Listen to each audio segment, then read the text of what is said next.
Okay, we have a 95 Chevy Astrovan. We have a problem with these rear shocks on the rear gate. We're going to show you how to remove them. Right now, what we're using is a pole. So if we remove this pole, it does not stay up by itself. It just basically closes, and there's nothing that we can do to keep it open. So what we're going to do is show you how to replace them. See, if I let go, it'll just fall.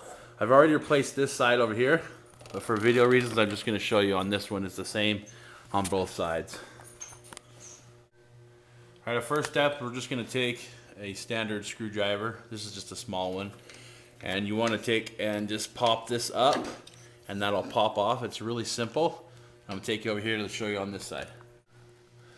Okay, our first step, what you got to do is you just take a little flat screwdriver and pull on this, and it'll pop out. Okay, that's your first step. Then you want to go over here, and on the same thing as on the gate, you just want to pull this back.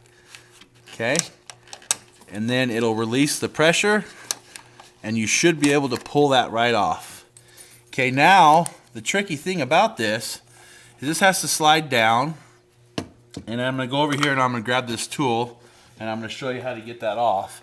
So here's that other tool I showed you, and this is just a small channel lock, and you want to put this as close to the end as you can because you don't want to damage this, especially when you put it back together. And then all you have to do is just twist, and this will twist off, and it'll bring the plastic piece with it. Okay, and just pull that off. Then this will slide off, and then you can take your shock out. All right, these are the Lift-O-Matic. The number on these is 130029. One's a little bit larger than the other one. The reason is this one's actually in the locked position. This one's in the expanded condition. Okay, you're going to need this to hold the shaft on the shock. Need that to pop it off. You need a couple little fat screwdrivers, and make sure you prop up the trunk, because when you release the shocks, you have nothing holding these up. This door weighs probably about 65, 75 pounds. So we'll take you over here and show you how to remove that. All right, let's say for example, you pull this off and the whole plastic clip comes off, because sometimes that does happen.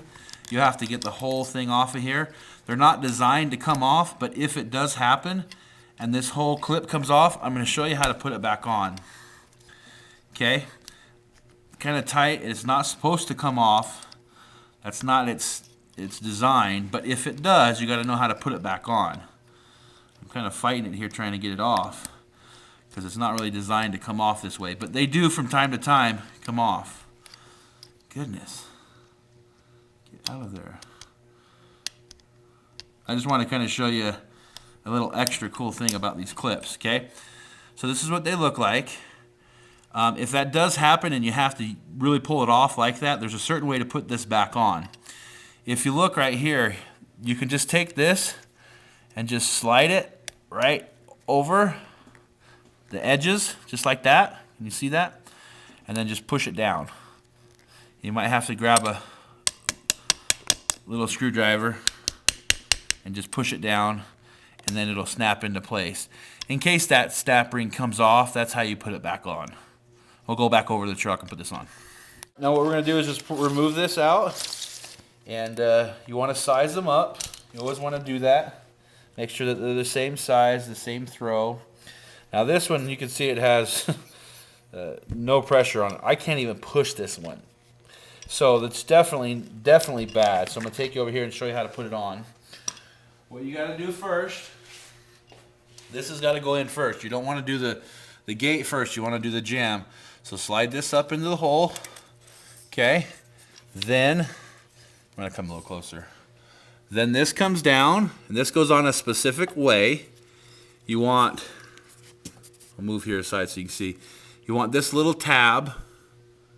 There's a little tab right here. You want that tab facing up. If you have it the other way, it will not work. You'll see when I put this on that it has to line up with that tab. So let me get a couple threads on there. Okay, and then you want to push this up into it. Okay, and if you don't do it like this, it won't snap into where it needs to.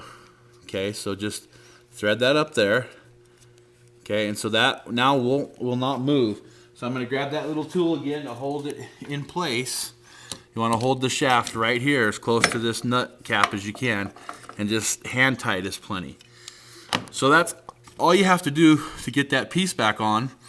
Then if you look right here, this little square notch, you want it to line up with this.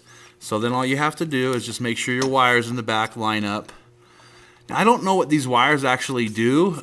I think there's some sort of a sensor, but if you do it correctly, the wire should come out right out the back like this, and then this should line up like that. And then all you have to do is just take it and snap it into place, and come over here onto this side, turn the little knob.